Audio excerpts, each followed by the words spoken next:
अनिल की आज सुहागरात थी। अनिल अपने सभी मित्रों से बार बार बुलाकर एक ही चीज बता रहा था कि भाई, मेरी जो लुगाई आई है, मेरी जो दुल्हन आई है, वो वाकई में बहुत खूबसूरत है। और रश्मि वास्तव में खूबसूरत थी भी।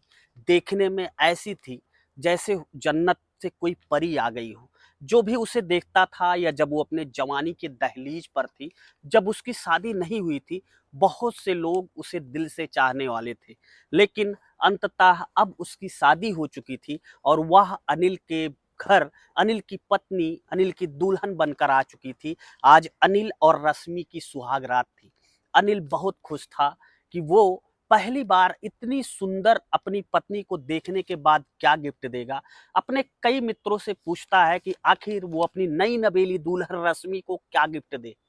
कई लोग उससे बताते हैं कि भाई, सोने की अंगीठी दे दो। कई लोग उससे बताते हैं कि सोने का लॉकेट दे दो। लेकिन वो एक मध्यम वर्गीय परिवार का कमाता हुआ अकेला बंदा था, इसलिए उसके पास इतने पैसे नहीं थे। वो बार बार सोचने लगता है कि काश मेरे पास कुछ और अच्छे पैसे इकट्ठा होते, शादी के बाद ये जिम्मेदारी इतनी मेरे सर पे ना आई होती, तो मैं अपनी पत्नी को एक अच्छी सी अंगूठी बनवा कर दे देता। और यही सोचते सोचते उसके घर पर बहु भोज का प्रोग्राम होता है। उसके काफी सारे रिश्तेदार आए होते हैं। और फिर जैसे ही शाम होती है, वो बेला, वो घड़ी भी आ जाती है जब वो अपने नई नवेली दुल्हन के कमरे में जाता है। और जैसे ही उसकी पत्नी रश्मि अपने सर पर रखी हुई साड़ी का पल्लू हटाती है, उसे जैसे चांद का दीदार होता है। अनिल एक बार खुशी से झूम उठता है कि वाकई में जितना उसने सुना था, जितना एक दो बार देखा था, दरअसल अनिल और रश्मि की एक सामाजिक शादी थी। और अनिल और रश्मि सिर्फ दोनों को एक बार ही देखकर दोनों ने शादी की थी। वो फिर रश्मि का घूंघट उठाता है। दोनों एक दूसरे से मिलते हैं। मिलने के बाद अगली सुबह आती है। अब जिंदगी के धीरे धीरे दिन गुजरने लगते हैं। दोनों का दाम्पत्य जीवन बहुत खुशी से, बहुत हंसी खुशी से दोनों का दाम्पत्य जीवन चलने लगता है। लेकिन दोस्तों, एक कहावत है या एक हकीकत है, आपने सुना भी होगा कि अगर किसी व्यक्ति की एक बार आदत गंदी हो जाए, तो जीवन पर्यंत जब तक वो मर नहीं जाता है, तब तक उसकी वो गंदी आदत उससे छूट नहीं सकती। कुछ ऐसी ही गंदी आदत थी अनिल की पत्नी रश्मि की। आखिर में एक साल का दिन जैसे तैसे गुजर जाता है और रश्मि अब घर में क्लेश करना शुरू करती है। हमेशा पूरे घर में झगड़ा लड़ाई का आलम रहता है। लेकिन एक साल बाद एक दिन ऐसा आता है जब रश्मि अपने पति अनिल से लड़कर सीधा अपने मायके चली जाती है। और उसके कुछ दिन बाद ही कुछ ऐसा होता है जो नजीर बन जाता है, जिसे आप सुनेंगे तो एक बार सोच में पड़ जाएंगे। और पूरी कहानी सुनने के बाद आप सिर्फ आपके मुंह से इतना ही निकलेगा कि ईश्वर सब कुछ देना, चाहे पत्नी को, अर्धांगिनी को, या जिससे शादी कर रहा हूं, वो कैसी भी हो, हर तरीके की चल जाएगी, लेकिन प्रभु ऐसी पत्नी किसी को मत देना। बहुत ही रोचक कहानी, समाज को जागरूक करने वाली कहानी है दोस्तों।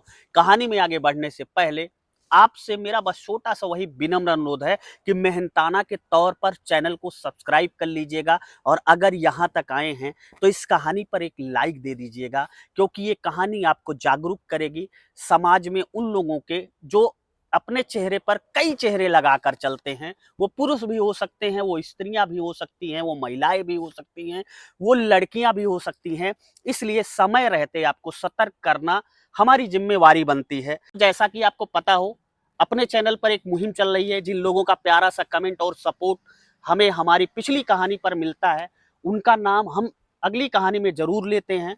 तो इस कहानी में आप पूरी कहानी सुनने के बाद ये जरूर बता दीजिएगा कि आप ये पूरी कहानी किस जिले से, किस राज्य से, किस प्रदेश से, किस गांव से, किस मोहल्ले से सुन रहे थे, ताकि हम अगली कहानी में आपका नाम ले पाएं।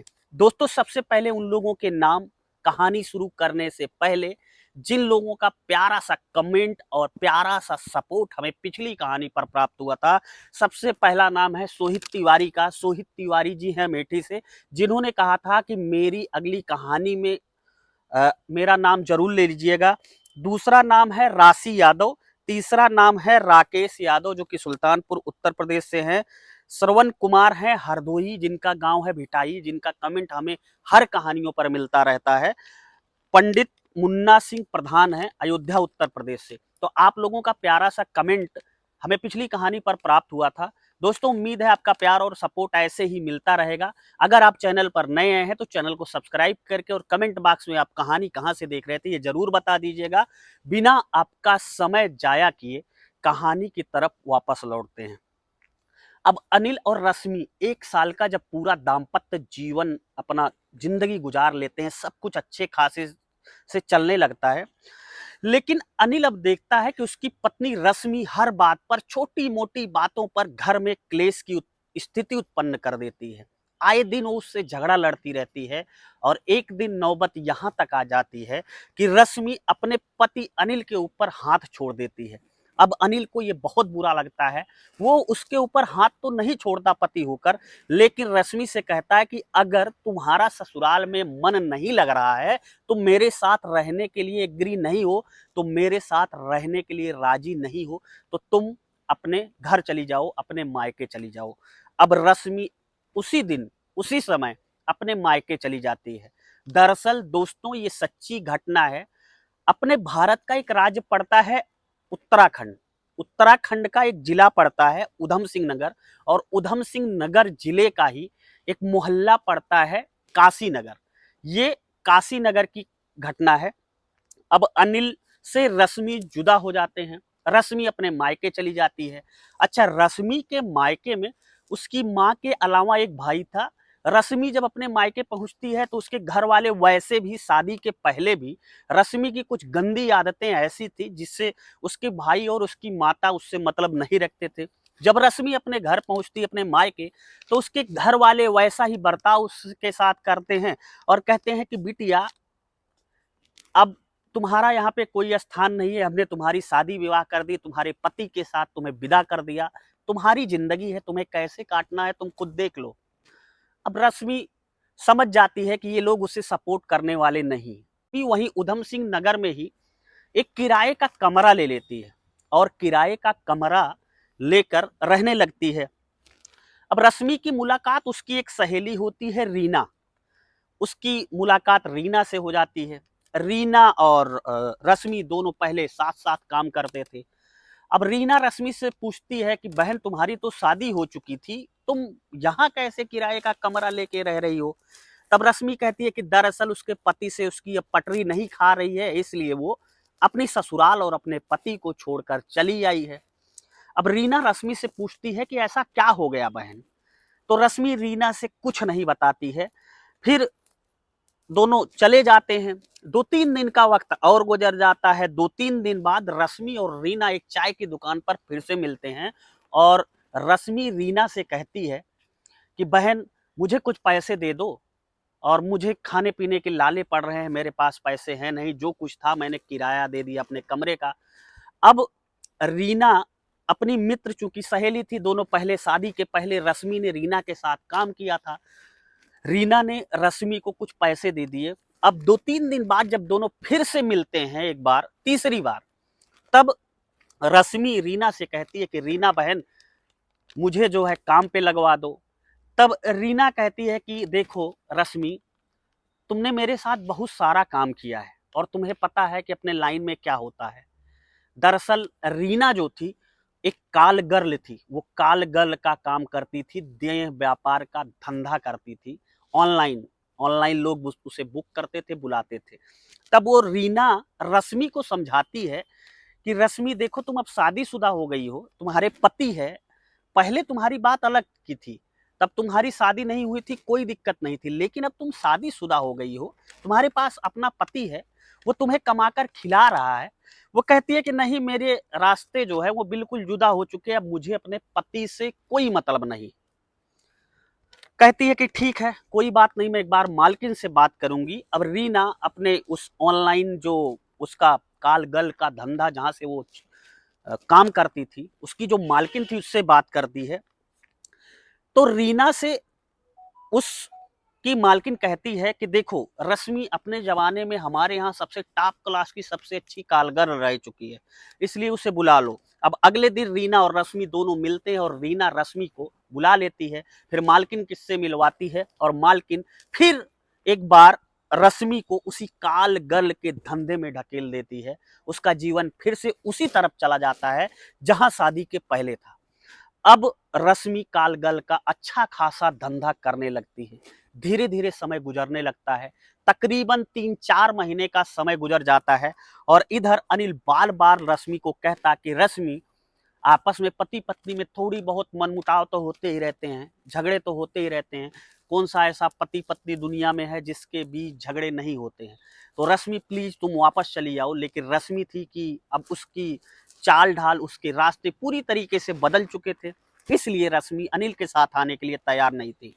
अचानक 3-4 महीने बाद अनिल घूमते हुए एक रास्ते से जा रहा था तो अचानक उसे रश्मि यानी उसकी पत्नी की दोस्त रीना मिल गई। वही रीना जिसने अपनी मालकिन से बात करके रश्मि को फिर से काम पे लगवाया था। रीना से वो बात करता है। रीना कहती है कि और सब ठीक ठाक है। तो वो बोलता है कि हाँ सब ठीक ठाक है।